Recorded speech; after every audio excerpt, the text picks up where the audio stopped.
और ऐसे लोग इसमें शामिल हों जिनकी साहित्य में रुचि रहते हुए, साहित्य लेखन करते हुए संगीत की तरफ उन्मुख हो और संगीत की साधना करते हुए साहित्य की तरफ उन्मुख हो।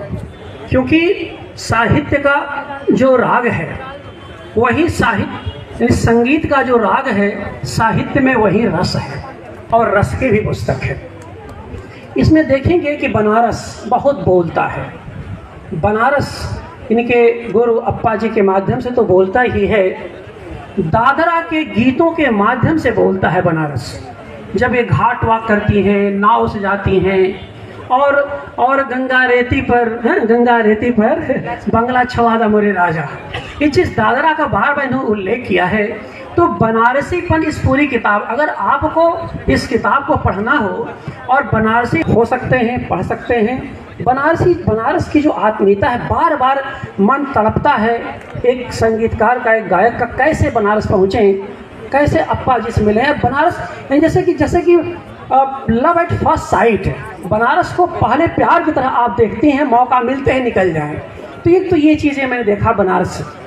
दूसरी बात है कि इसमें, इस पूरी पुस्तक में कथा का बहुत रस है। यानी यह उन अनाम अज्ञात कुलशील महिलाओं की कथा है जो सामंती व्यवस्था में रहते हुए अपने को खुद को अभिव्यक्त नहीं कर पाई। उनके भीतर प्रतिभाएं थी, उनके भीतर हुनर था, उनके भीतर कहने का बहुत कुछ था, लेकिन वो अलक्षित रह गई, अनाम रह गई। नाम तक उनका कोई नहीं जानता। तो कोई फलनवा की बहू, फलनवा की देवरानी, फलनवा की जेठानी, फलनवा की माई, फलनवा की बहू, ये सारे संदर्भ मालिनी जी ने। और ऐसा लगता है कि मालिनी जी उस पूरी किताब में खुद को बांट दिया है, इन्होंने अपने आप को विभाजित कर दिया है विविध चरित्रों में। तो जो बहुवचनात्मकता है, एक स्त्री संवेदना की बहुवचनात्मकता की एक अनूठी दास्तान है यार। उसमें छुन्नी बाई के संदर्भ आपको मिल जाएंगे, उसमें लद्दाख में घूमते हुए समझी महिलाओं के संदर्भ आपको मिल जाएंगे, वहाँ से लेके बहुत सारे संदर्भ, बनारस के गलियों के संदर्भ आपको मिल जाएंगे। तो ये जो चीज़ें हैं, इन चीज़ों से जो कथा रस इन्होंने बनाया है वो बहुत ही मूल्यवान है और उसको हमें ज़रूर पढ़ना चाहिए।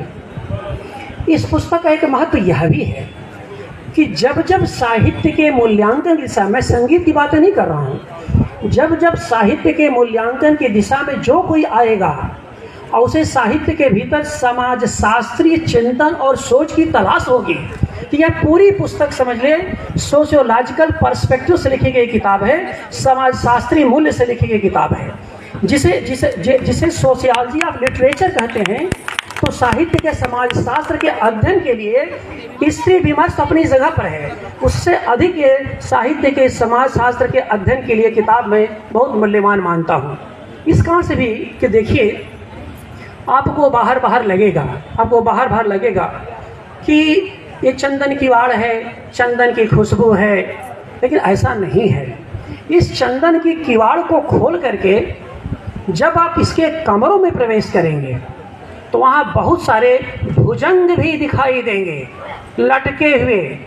कोई दीवार पर लटका नजर आएगा, कोई छत पर लटका नजर आएगा। वो कौन सा भुजंग है?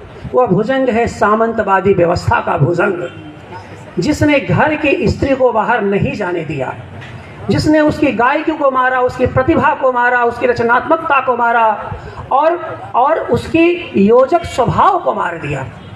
और इसकी सबसे बड़ी जो पुष्टि मालिनी जी आपकी किताब से मैं कर सकता हूँ वो ये है कि उसमें नकटा पर एक संपूर्ण अध्याय है। नकटा पर वो आप सब जानते हैं कि जब विवाह में बारात चली जाती है, नहीं तो केवल सारे पुरुष तो बारात में चले जाते हैं, गांव में केवल महिलाएं रहती हैं और महिलाएं तरह तरह से जो स्वांग करती हैं, जिस तरह से वो उस अभिव्यक्ति की बेचैनी को जिस तरह से इन्होंने पहचाना है उस नकटा के माध्यम से, वो अद्भुत है।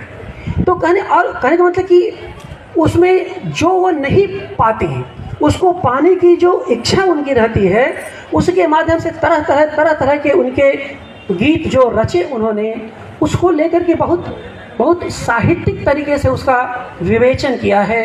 अब जैसे कि चलती बेरियां नज़र भर तो देख ला, हाँ? तो ये जो चलती बेरियां नज़र भर तो देख ला, उसमें प्रेम भी है और प्रतिकार भी है। केवल प्रेम नहीं है, प्रतिकार भी है।